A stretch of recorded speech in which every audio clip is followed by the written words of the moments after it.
नमस्कार मित्रांनो, तर काकडी हे सॅलड म्हणूनच खाल्ली जात नाही, तर त्या काकडीपासून खूप काही प्रकारचे पदार्थ केले जाते. तुम्ही दुसरे काही पदार्थ म्हणजेच काकडी सॅलडमध्ये न खाता दुसरे काही पदार्थ खाल्ले की नाही मला नक्की कमेंट करून सांगा. आणि नाही खाल्ले असेल तर हे आपण जे करणार आहोत पदार्थ ते नक्की ट्राय करून पहा. तर आज आपण काकडीचे धिरडे करणार आहोत, तर नक्की ट्राय करा. आता सुरुवात करूया. तर सगळ्यात आधी तर आपल्याला कवळ्या काकड्या घ्यायच्या आहे. इथे मी 2 काकडी घेतलेली आहे. तर कवळ्यावाल्याच घ्या, म्हणजे त्याच्याने धिरडे चांगले होईल. बिया वगैरे असते ते काकडी घ्यायची नाही. तर या काकड्यावरचे वरचा भाग आणि काकडीचा खालचा भाग काढून घ्यायचा आहे. नंतर काकडी आपल्याला हे सोलून घ्यायची आहे, म्हणजेच त्याचे वरचे साल जे आहे ते काढून घ्यायचे आहे.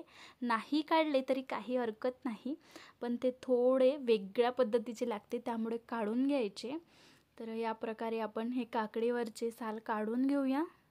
पूर्णपणे साल काढून झाल्यानंतर अशा प्रकारची एक खिसणी घ्यायची आहे आणि त्या खिसणीवरती हे जे काकडी आहे ते छान खिसून घ्यायची आहे. मी ज्या प्रकारे खिसत आहे त्या प्रकारे दोन्ही पण काकड्या मी खिसून घेतल्या आहे आणि या बाउलमध्ये ॲड करून घेतल्या आहे.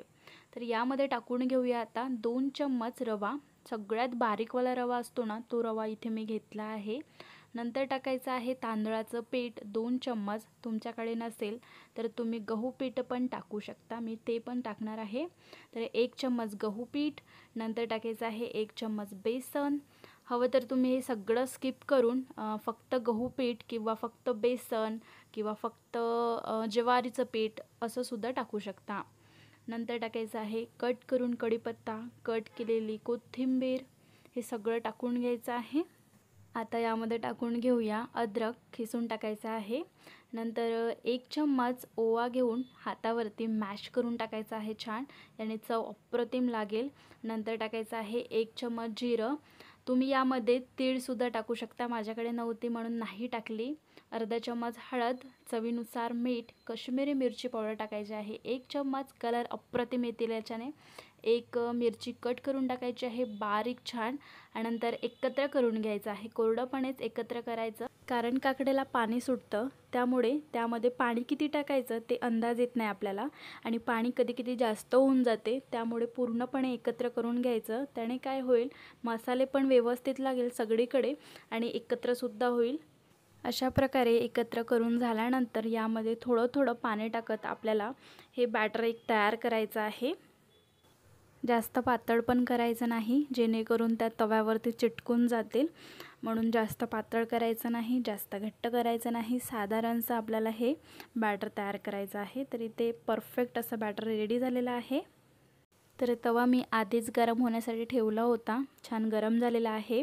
जर तुम्ही दुसरा कुठला तवा घेत असाल तर त्यावरती तेल लावून घ्यायचं आहे. तर हे नॉनस्टिकचा तवा असल्याने मी लावत नाही आहे तेल. तर हे बॅटर टाकून घेऊया, छान फैलवून घ्यायचं आहे, मी ज्या प्रकारे करत आहे त्या प्रकारे. थोड्या वेळांसाठी धिरडे शिजल्यानंतर यावरतून 1 चम्मच तेल टाकून घ्यायचं, जास्त टाकायचं नाही. नंतर पलटवून घेऊया आणि दुसऱ्या साईडला सुद्धा शिजवून घ्यायचं आहे छान. तर पलटवल्यानंतर तुम्ही बघू शकता काय सुंदर कलर आलेला आहे. तर दुसऱ्या साईडला सुद्धा परतून घेऊया, नंतर सर्व करण्यासाठी रेडी होतील. तर गरमागरम आपले काकडीचे धिरडे रेडी झालेले आहे. तुम्ही कशासोबत पण सर्व करून घेऊ शकता, खाऊ शकता, चटणीसोबत, सॉससोबत, दहीसोबत. तर इथे मी दहीसोबत आणि सॉससोबत सर्व केले आहे.